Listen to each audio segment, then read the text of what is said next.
Alaska is the one place in America where the biggest thing standing in the room is almost never a person. 7 animals here outweigh you, every single one, and most of them are standing in country you'd call quiet. This isn't a list of what bites the hardest. It's ranked by how completely each one has slipped out of the picture people carry of this state. And number 1 isn't a predator at all. It's 2,000 pounds of an animal Alaska wrote down as gone, then put back on the ground on purpose 10 years ago, on a river you've never heard of. Number 7. The caribou. You know this animal already. That's the problem. A big Alaskan bull runs 350 to 400 pounds, and the record books hold one that weighed 700. He carries a rack of antlers that can sweep close to 5 feet across, and he is the only member of the entire deer family where the females grow antlers too. So in the right season, every animal in the herd is armed. There are roughly 950,000 caribou in Alaska, moving in 32 separate herds, and the largest of those herds will walk up to 400 miles between the ground where they winter and the ground where they calve. It is the longest overland migration of any animal in North America. And you file all of it under a Christmas card. That is a blind spot we made ourselves. Somewhere along the way, we took this animal, tamed a branch of it, renamed the tame ones reindeer, and hung the whole species on a sleigh. So when you see a caribou, the word that arrives first is soft, gentle. A children's book animal. Not 400 pounds of muscle at a dead run with a rutting bull's swollen neck and a set of antlers he will absolutely use on another bull who gets too close. The caribou didn't ask to be made cute. We did that. And a thing you've decided is cute is a thing you've decided to stop watching. He weighs more than you do, and he is faster. And he is the smallest animal on this list. Number 6. The muskox. He looks like he wandered out of a museum. And in a way, he did. A bull muskox stands low and broad and shaggy to the ground and weighs 600 to 800 pounds, and the animal you're looking at is, functionally, unchanged from the last ice age. He shared this continent with mammoths. When the great cold animals died out, he didn't. He is not an ox either. Despite the name, his closest living relatives are sheep and goats. And when something threatens the herd, they do a thing almost nothing else on earth does. They turn outward, shoulder to shoulder, calves tucked behind them, and build a living wall of horn and bone that a wolf pack will break itself against. Here is why you'd never brace for it. Your mind files the muskox under the past tense. It reads as extinct, as a diorama, as a thing that used to be, because everything about it belongs to a world that ended, and the brain quietly decides a relic can't hurt you. But it can. And here's the part almost no one knows. The muskox you'd see in Alaska today should not, by rights, be here at all. The native Alaskan muskox was wiped out, hunted to nothing, by around the 1890s. Gone. For decades, this state had none. Then, in 1930, 34 musk oxen were captured in East Greenland, shipped across an ocean and hauled by train across a continent and set down in Alaska. A few years later, they were moved to an island in the Bering Sea, and they held on and they spread. Every muskox in Alaska now, roughly 5,300 of them, descends from that one shipment of 34. So, the relic you decided was safely in the past is a thing that was brought back from the edge, on purpose, and is standing on the tundra right now, watching you decide it isn't real. If you're finding this one strange in a good way, subscribe before you go. It's the only way these end up in front of you again when the next one lands, and there are a lot of these animals left to get to. Quick one while we're here. Drop a comment and tell me where you're watching from, and whether you've ever stood in front of one of these 7 yourself. I read them, because from here they stop being animals you might photograph and start being animals that have hurt people this year. Number 5. The moose. Every instinct you have about danger is about to fail you, and the moose is where it fails first. The Alaska Yukon moose is the largest moose on Earth, a subspecies unto itself. A prime bull weighs 1,200 to 1,600 pounds and stands close to 7 feet tall at the shoulder, which means the top of his back is above the roof of most cars. The largest one ever recorded, shot in the Yukon in 1897, weighed 1,808 pounds. His antlers can span 6 feet, and a heavy set of them weighs as much as a grown man. Now, here's the fact that should reorganize the whole way you think about this state. In Alaska, more people are injured every year by moose than by bears. Not close. The state holds somewhere between 175 and 200,000 moose. They injure 5 to 10 people in a bad year, and they're involved in something like 800 vehicle collisions annually. A wall of animal coming through your windshield at the exact height of your face. And you never see it coming, because of the same faulty wiring that runs under this entire list. Your brain codes danger as teeth, as claws, as a predator. So it spends all its fear on the bear and hands the moose a pass because a moose eats leaves. But a moose doesn't bite. A moose kicks, forward, with the front hooves, hard enough to break bone. And a cow standing between you and a calf you didn't even notice will drop you and keep stomping long after you're down. The most dangerous large animal in Alaska, by the actual injury count, is the one you were taught to think of as a gentle giant. The fear went to the wrong animal. It usually does. Two things share this ground with the moose.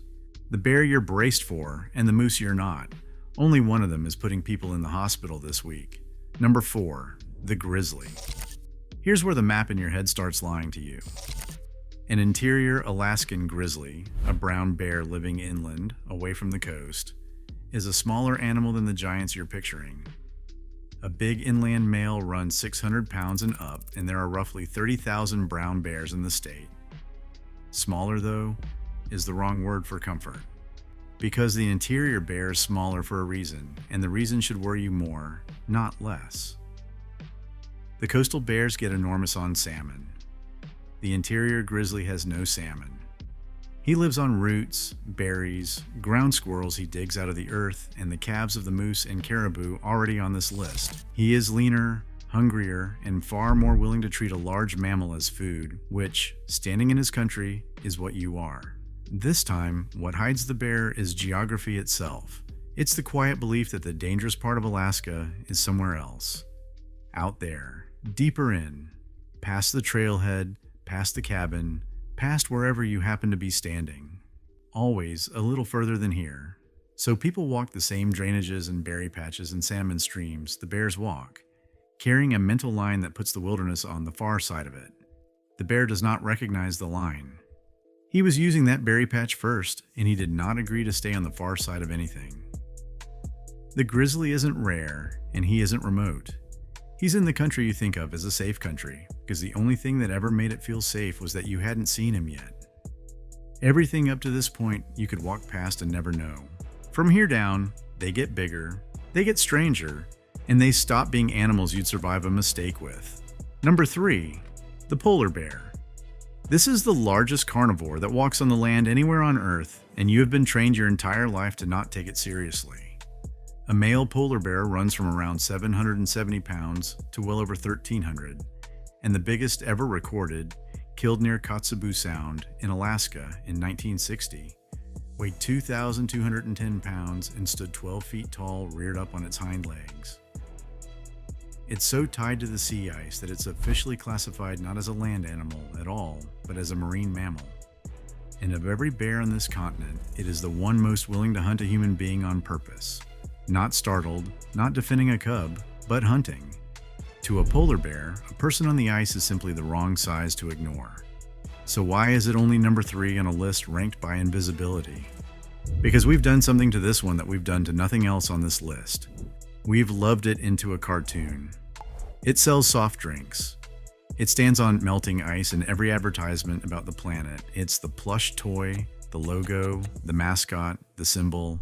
We have looked at it so many times in so many harmless forms that we've quietly filed it under image instead of animal, and you cannot be afraid of a logo. But in the Arctic villages along Alaska's northern coast, it is not a symbol. It's a thing that comes off the ice and walks down a real street between real houses, and the danger is getting worse. Because the sea ice those bears hunt from is failing under them, and a hungry polar bear with nowhere left to stand comes ashore toward the only food it can smell. The most famous bear in the world is also the one we've most completely stopped seeing. We turned it into a picture, and a picture can't be standing behind you. 2 animals left. This is where these get harder to explain away. Number 2, the coastal brown bear. Same species as the grizzly you just met.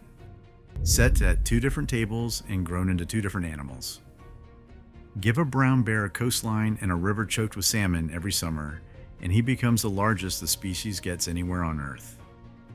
On Kodiak Island, off Alaska's southern coast, the bears reach 1,500 pounds, stand 10 feet tall on their hind legs, and the heaviest on record push past even that. These are the giants, twice the size of their own inland cousins, built entirely out of fish. There are about 3,500 of them on the Kodiak archipelago, an island population that has been cut off and getting steadily larger for something like 12,000 years. And they are, most days, astonishingly calm around people. And that ease is the most dangerous illusion on this list, because this time the animal itself is what teaches you to relax. The coastal bear is so rich in food he genuinely has no reason to bother with you. Anglers fish the same rivers these bears fish. Sometimes a stone's throw apart and the giant simply keeps eating. Year after year of that, and people quietly rewrite the 1,500-pound animal as safe. But that calm isn't a fact about the bear. It's alone against a good salmon run. It holds as long as the fish come, and the space stays generous, and nothing goes wrong between a sow and her cubs. And the summer the fish fail, or the moment you close a distance you didn't know you were closing, the tolerance is simply gone. And what's left is the largest land predator on the planet, standing 8 feet away and no longer indifferent. The safest giant in Alaska is safe on terms it never actually agreed to. People forget that the terms exist. The bear never does. One animal left, and it isn't a hunter at all. It's the one Alaska erased from its own map and then, in living memory, put back. Number 1, the wood bison. This is the largest land animal in North America, and for most of the last 100 years, it was not supposed to exist here at all. A bullwood bison stands 6 feet at the shoulder, stretches up to 10 feet from nose to tail, and weighs more than 2,000 pounds. Heavier than the coastal brown bear, heavier than the polar bear, heavier than the record moose. Nothing else that walks on this continent is bigger. And this animal is native to Alaska. It grazed the interior river flats for thousands of years, a Pleistocene survivor sharing the ground with everything else on this list. Then, in the early 1900s, it was hunted out, gone from Alaska, erased. For more than a century, the largest land animal on the continent simply did not exist inside the state's borders, and it fell out of the record, and it fell out of memory, until an Alaskan could live a whole life on that land and never once picture a bison standing on it. And that is the deepest way of all to vanish. Deeper than cute, deeper than relic, deeper than logo. This is an animal that was subtracted from the map itself. When the record says a thing is gone, your mind doesn't have to work to not see it. There's simply a blank where it used to be, and you walk across the blank and feel nothing missing. But the blank is wrong now. In 1957, a small wild herd was found surviving in remote Canada.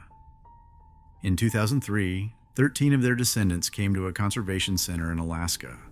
And in 2015, 10 years ago, 130 wood bison were loaded onto aircraft and released along the Inako River near a village called Shagaluk, onto the exact flats where they grazed before they were erased. State biologists called it the most significant return of a great animal North America may ever see. So the largest land animal on the continent is out there right now, in numbers, on ground its own kind hadn't touched in 100 years, standing in the one blank space in the map that everyone was most certain was empty. It didn't come back on its own. We carried it back, and almost nobody in the state below can picture it, which means it is, at this moment, the most invisible 2,000 pounds in Alaska. Outro. So here's what this list is really about. Not fear. It's about the distance between the Alaska in your head and the Alaska on the ground, and how wide the distance really is. Every animal here is bigger than you. Every one of them shares country that looks, from a road or a doorway, perfectly settled. The caribou is a Christmas card until it isn't. The moose is a gentle giant right up until the injury report. And the bison was erased so completely that its return, an animal the size of a small car put back on purpose, is happening quietly enough that you're only hearing about it now. They were here first. The wood bison walked those flats before there was a village called Shagaluk to name them. The muskox outlasted the mammoths. None of them ever agreed to stay out of your picture. That was a decision your mind made. so you could live here without watching every tree line. And to really see them would mean living differently. So mostly, we don't, but they don't need us to look. The bull moose is standing in the willows past the last house on the road, right now at the height of a windshield. The brown bear is on the Salmon River, indifferent for as long as the fish hold. And out on the Inaco Flats, in the one place everyone was sure was empty, 2,000 pounds of an animal we thought we'd erased is grazing in the low light, exactly where it always was, patient, unbothered, and waiting. If you like this video, YouTube also thinks you're going to like the one on your screen right now.